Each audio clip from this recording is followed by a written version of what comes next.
Doctor اسرار احمد ایک ممتاز پاکستانی مذہبی scholar تھی۔ ڈاکٹر اسرار احمد کا قرآن سے شغف اور زبان و بیان میں وہ قدرت کے باب میں اپنی مثال وہ آپ تھی۔ ڈاکٹر اسرار احمد 26 اپریل 1932 کو بھارتی ریاست ہریانہ کے ضلع حصار میں پیدا ہوئی۔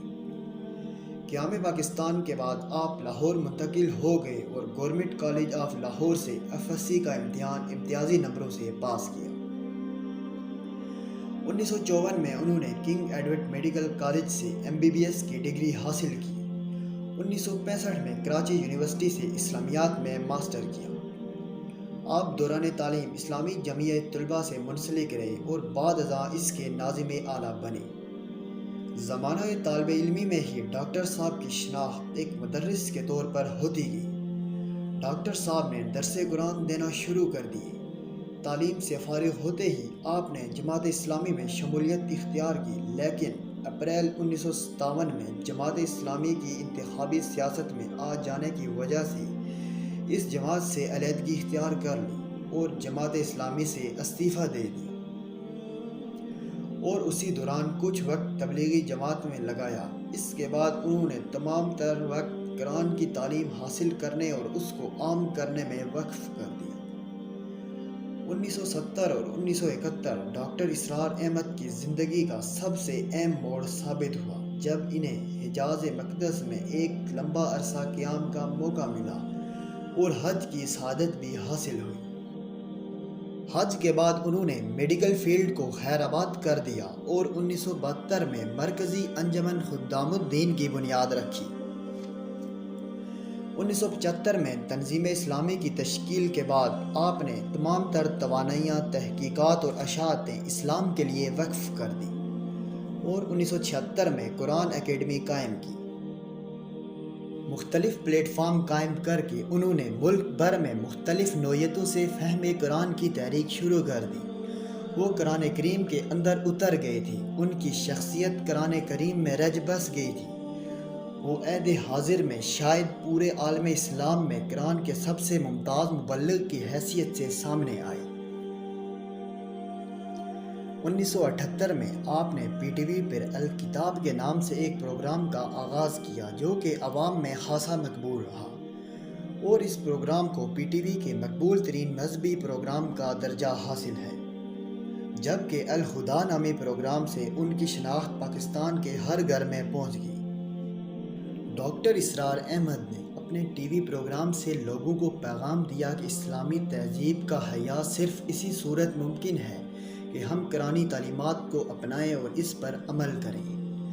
آپ جنرل ضیاء الحق کی مجلس شورا کے بھی رکن رہے۔ حکومت پاکستان نے آپ کی خدمات کا اعتراف کرتے ہوئے آپ کو ستارہ امتیاز سے بھی نوازا۔ آپ نے 100 سے زائد کتب تحریر کی۔ ڈاکٹر صاحب نے ہندوستان کے کئی دورے کیے۔ آپ نے عالمی سطح پر مفسر قرآن کی حیثیت سے زبردست شہرت حاصل کی۔ بلا شبہ یہ کہا جا سکتا ہے کہ ڈاکٹر صاحب نے اسلام کا صحیح تشخص ابھارنے میں جو اہم کردار ادا کیا ہے جو کبھی فراموش نہیں کیا جا سکتا۔ ان کی تقاریر اور خطبات میں علامہ اقبال کے اشعار نگینوں کی طرح چمکتے ہیں۔ آپ ان کی تقاریر کو سن کر اس بات کا اندازہ لگا سکتے ہیں کہ آپ ایک زوردار اور متحرک شخصیت کو سن رہے ہیں۔ ہندوستان میں ڈاکٹر اسرار احمد کی مقبولیت کا اندازہ اس بات سے لگایا جا سکتا ہے جب ان کے بھارت کے سفر ہوئے تو انہوں نے بڑے بڑے مجموعوں سے خطاب کیا۔ آپ بھارت میں ہر جگہ پہنچے، عورتیں، بچے اور بوڑھے ان کی تقاریر کو سننے کو ٹوٹ پڑتے تھے۔ ڈاکٹر اسرار احمد نے اپنی زندگی کو قرآنی زندگی بنائے رکھا۔ ڈاکٹر اسرار احمد کو اللہ تعالیٰ نے حق گوئی کی دولت سے بھی نواز رکھا تھا۔ وہ ہر بات پوری مضبوطی کے ساتھ کرتے تھے۔ وہ تمام مذہبی شخصیات کا تہہ دل سے احترام کرتے تھے۔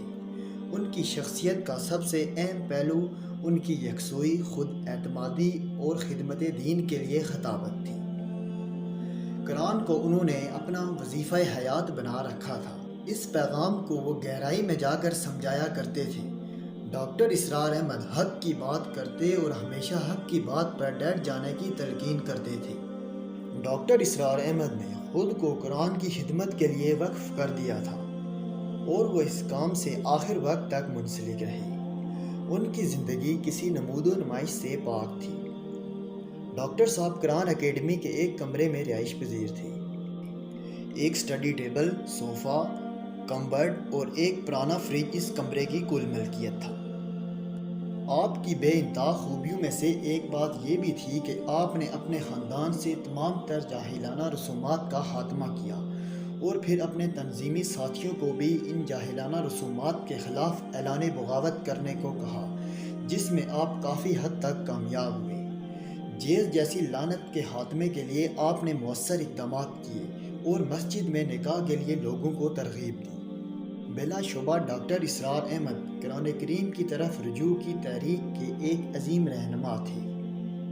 قرآنی تعلیمات کے حصول کے لیے نہ ہی انہوں نے اپنی صحت کی پرواہ کی اور نہ ہی مال و اولاد کی۔ اللہ تعالیٰ ان کے اخلاص و جہاد کو اپنی بارگاہ میں قبول فرمائے۔ ڈاکٹر اسرار احمد نے اپنا زیادہ تر وقت لاہور شہر میں گزارا۔ 14 اپریل 2010 کی شب قرآن کا یہ خادم، امت کا درد رکھنے والا اور قرآن کے پیغام کو عام کرنے والا داعی 78 برس کی عمر میں لاکھوں لوگوں کو سوگوار چھوڑ کر اپنے خالق حقیقی سے جا ملا۔ ان کی نماز جنازہ ماڈل ٹاؤن میں ادا کی گئی اور آپ کو گارڈن ٹاؤن کے قبرستان میں سپرد خاک کیا گیا۔ ڈاکٹر اسرار احمد کے لواحقین میں ان کی اہلیہ، 4 بیٹے اور 5 بیٹیاں شامل ہیں۔ ڈاکٹر اسرار احمد نے کم و بیش 60 برس انسانوں کی بستی میں اجالے ہونے اور روشنیاں بانٹنے کا کام کیا۔ اللہ تعالیٰ سے دعا ہے کہ اے اللہ اس بندہ مومن کو وہ مقام عطا فرما جس کا تو نے اپنے نیک بندوں سے وعدہ کیا ہے۔